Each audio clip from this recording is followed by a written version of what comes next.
This is the scout shot, the first image of the BE series before we have begun the contrast. This image is for the radiologist to look at to make sure that the cleansing process went well for the patient and to make sure there's no fecal matter still within the colon. Excess fecal matter that's left behind may present itself to look like a polyp when it is not.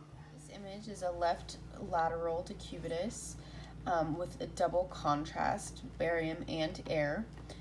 In this image, we want to see the left colic flexure all the way down to the rectum. And we can also see the right flexure, the ascending colon as well.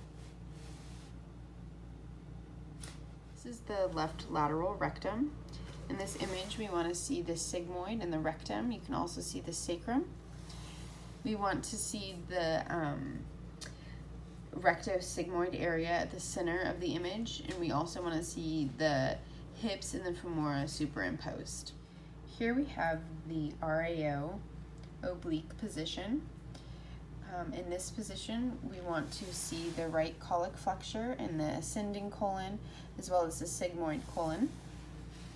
We want to have the entire colon visualized in this image, and we want to see that the right colic flexure is less superimposed or open compared to an AP or a PA projection.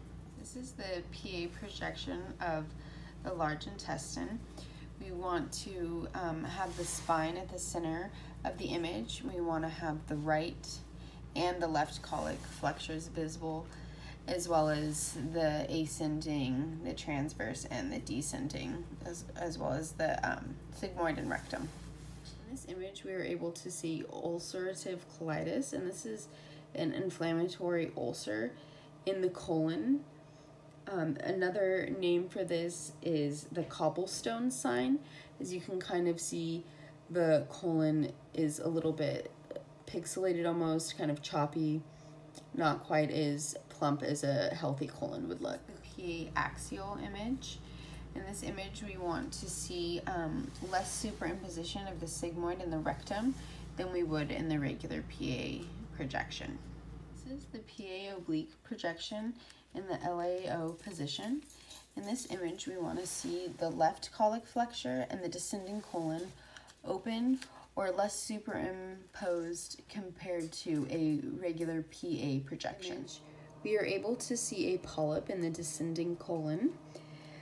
A polyp is a growth from the mucous membrane that grows within the colon and can act as an obstruction in the colon.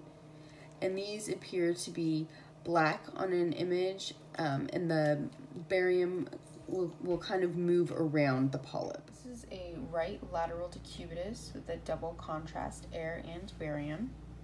In this image, we want to see the right colic flexure as well as the medial side of the ascending colon. And we're also going to be seeing the lateral side of the descending colon here. This is the post-evac image, taken the same way as the scout, so a supine KUB. This image has been taken after the barium enema has been completed and the patient has been able to use the restroom. And you can see the contrast is starting to leave the patient's body.